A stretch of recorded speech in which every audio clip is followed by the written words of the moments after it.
नमस्कार HM Bharat news में आपका स्वागत है। गोंदिया में 21 सितंबर 2025 को ओबीसी मोर्चा आयोजित किया गया था, जिसमें बड़ी संख्या में ओबीसी समुदाय के लोगों ने भाग लिया। यह मोर्चा महाराष्ट्र सरकार के उस निर्णय के विरोध में था, जिसमें मराठा समाज को ओबीसी कोटे से आरक्षण देने की बात कही गई थी। मोर्चे की मुख्य मांगें: 1. जातिगत जनगणना, शासन द्वारा तत्काल जातिगत जनगणना कराई जाए। 2. 50% आरक्षण की सीमा हटाना, लोकसंख्येच्या प्रमाणात सर्वांना आरक्षण द्यावे। 3. ओबीसी आरक्षण का संरक्षण, शासनाने मराठा आंदोलकांच्या दबावाखाली कोणताही निर्णय घेऊ नये और ओबीसी समाजाच्या आरक्षणाचे रक्षण करावे। 4. 2 सितंबर का शासन निर्णय रद्द करना, महाराष्ट्र सरकार ने 2 सितंबर 2025 को काढलेला शासन निर्णय रद्द करावा। मोर्चे में भाग लेने वाले प्रमुख नेता: विजय वडेट्टीवार विरोधी पक्ष नेते, प्रशांत पडोठे खासदार, नामदेव किरसान खासदार, परेण्य फुके आमदार, विनोद अग्रवाल आमदार, उमेश कोराम ओबीसी महामोर्चा संयोजक। ओबीसी समुदाय के लोगों ने इस मोर्चे के माध्यम से अपनी एकजुटता और अपने अधिकारों के प्रति जागरूकता का प्रदर्शन किया। इस मोर्चे में ओबीसी सदस्य, पदाधिकार, कामगार और कई संगठनों ने भाग लिया, जिनमें ओबीसी मार्गदर्शक प्रचारक ओबीसी बबलू कटरेजी, बहेकार पटले, हत्तीमारे एवं सभी ओबीसी समाज मंच और ओबीसी मार्गदर्शक प्रचारक मंच गोंदिया पूरा समाज एक घुस जाएगा ओबीसी में, और इस कारण किसी ओबीसी को किसी भी तरह की नौकरी मिलने की बहुत शंका रहेगी। कोई नौकरी लोगों को मिलेगी नहीं। और हमारा समाज पहले से दबा कुचला है, 4-5 सालों से है, उसमें भी मराठा को घुसखोरी जो पड़ रही है, उसके खिलाफ हमें आवाज उठाना पड़ेगा और हमें ये सतत चालू रखना पड़ेगा। हमारी जो संस्थाएं हैं, जो महाज्योति नाम की संस्था है, बजट की कटौती की जाती है। पिछले साल 90 करोड़ रुपए सरकार ने कम किए, इस बार 153 करोड़ रुपए सरकार ने कम दिए। एक तरफ शासन बोल रहा है कि हम ओबीसी को दे रहे हैं, ओबीसी का डीएनए है और ओबीसी को हम भरपूर देंगे, लेकिन दूसरी तरफ ओबीसी के खिलाफ ओबीसी की जो संस्थाएं हैं, महाज्योति वगैरह, उनमें कम पैसे दे रही है और कम बजट दे रही है। एक तरफ मुख्यमंत्री महोदय बोल रहे हैं कि मराठा समाज के 1,53,000 युवकों को हमने लोन दिया, 13,000 करोड़ रुपए का लोन दिया।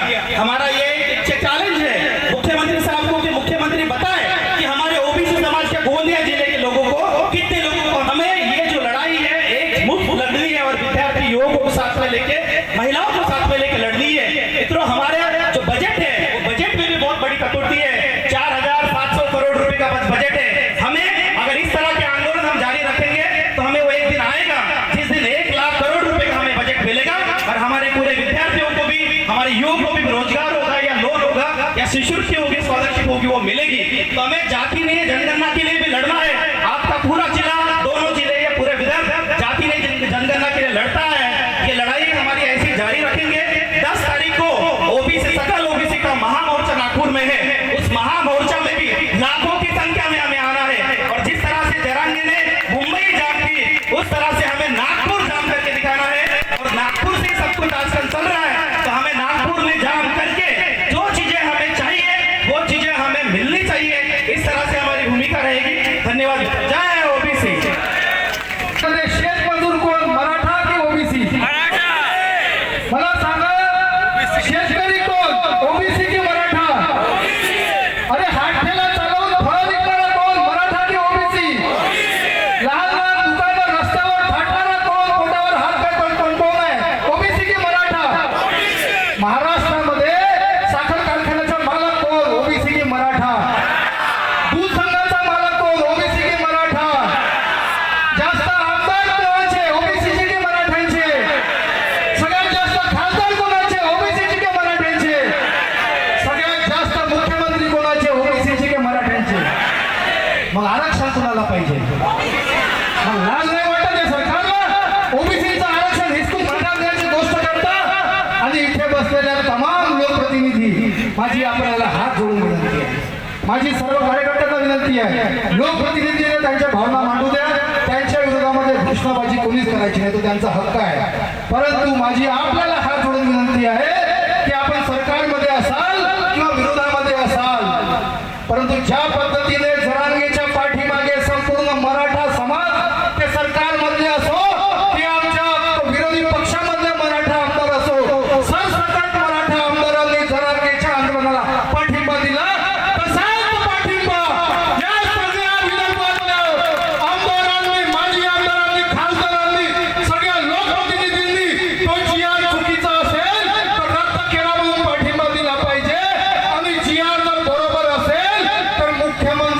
सोबत जी बैठक होते त्या बैठकीमध्ये जे ओबीसी चळवळीमध्ये आंदोलनामध्ये काम करतात असं सगळ्यात मोठं नाव माझ्या तरी डोक्यामध्ये आहे. ते नाव म्हणजे भुजबळ साहेब जे मंत्रिमंडळामध्ये आहे. मग तुम्ही जर उपसमिती बनवली तर उपसमितीचे अध्यक्ष भुजबळांना करण्याऐवजी तुम्ही बावनकुळे आपल्या चमचाला का बरं केलं, हा माझा प्रश्न आहे. मित्रांनो, आपण माझी एवढीच विनंती आहे की जसा या ठिकाणी समाज इथे बीजेपीला मानणारा समाज आहे, इथे काँग्रेसला मानणारा समाज आहे, इथे राष्ट्रवादीला मानणारा समाज आहे, इथे विरोधी पक्षामध्ये काम करणाऱ्या लोकांचा समाज आहे. या ठिकाणी वक्ते जे बोलले ते नेते मंडळी आहे. हा मोर्चा ज्यांनी आयोजित केला ते कार्यकर्ते होते. पैसे गोळा कार्यकर्त्यांनी केले. आम्ही कुठल्याही नेत्याकडून पैसा गोळा केला नाही, कारण की हे आम्हाला आंदोलन जे आहे हे आंदोलन नेत्यांचं नाही तर तुमचं आंदोलन ठरवायचं होतं मित्रांनो. कारण की आंदोलन संपलं नाही, आंदोलनाची सुरुवात आहे. आणि माझी फुके साहेब, वडेट्टीवार साहेब, पडोळे साहेब, किरसान साहेब आपल्या सगळ्यांना विनंती आहे की ही बैठक झाल्यावर आपण सगळ्या लोकांनी विरोधामधल्या सत्तेमधल्या आमदार खासदारांनी बसून एक मुख्यमंत्र्यांना भेटून सांगितलं पाहिजे की जर GR रद्द करायचा असेल तर रद्द केला पाहिजे. आणि GR मुळे नुकसान नसेल तर या ओबीसी समाजाच्या सर्व लोकांना बसवून सांगितलं पाहिजे. एवढीच विनंती करतो. धन्यवाद. जय हिंद, जय महाराष्ट्र. हमारे भाइयों की आवाज आई. जाते जाते मैं आप सबको इनाम दूंगा और 2 लाइन साझा करना चाहूंगा. हमने अंधेरे को चीरकर रोशनी का सफर चुना है, गुलामी की जंजीरी को तोड़कर इब्ला का असर चुना है. ना डर है किसी सत्ता से, ना समझौता जुल्मों से. हमारी लड़ाई है सिर्फ हक और इंसाफ के कोल से. ओबीसी का कारवा यही चुनता रहेगा, आगे बढ़ता रहेगा. बात का द्योतक है, ये अब चिंगारी लग चुकी है, ये रुकने वाली नहीं है.